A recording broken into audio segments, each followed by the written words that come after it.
घोडदौड करत करत फुल एवढी ताण लागली प्रचंड.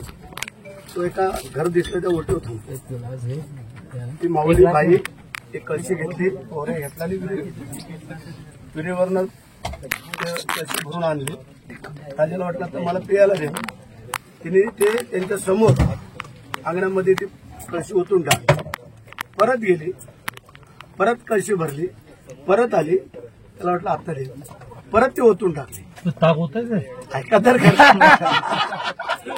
तुम्ही पूर्ण ऐकल्याशिवाय त्यानंतर मग बरेचसे ऐका पण पूर्ण ऐका. तिसऱ्या वेळेला भरून आणले आणि मग राजाने पहिला हातात धरला.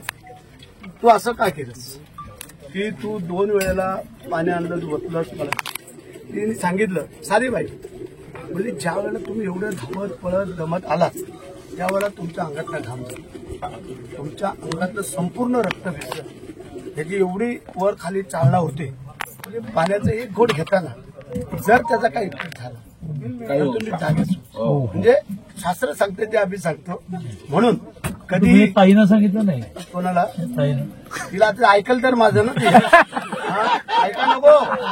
बरं 2 घागरी ओतल्या. नाही आम्ही काय केलं, त्या 2 घागरी त्यांच्या ओतायच्या ऐवजी आम्ही आधी पिऊन घेतलं. फुकट जायला लक्षात आधी त्याच्या पुढे म्हणून मगाशी काय बाटल्या देत होते ते काय होतं, आपलं चालतो ना एवढं रक्त गरम बरं होतं. शेड एवढा 3 घागरी बरं ओतल्या. आता तुम्ही पिया, आता प्यायला हरकत नाही, कारण तेवढा वेळ गेलेला आहे. 3 घागरी झाल्या. दे धडक बेधडक वृत्त देणाऱ्या आपल्या शिवसत्ता टाइम्स न्यूज चॅनलला लाल बटन दाबून सबस्क्राईब करा आणि बेल आयकॉनला क्लिक करायला विसरू नका.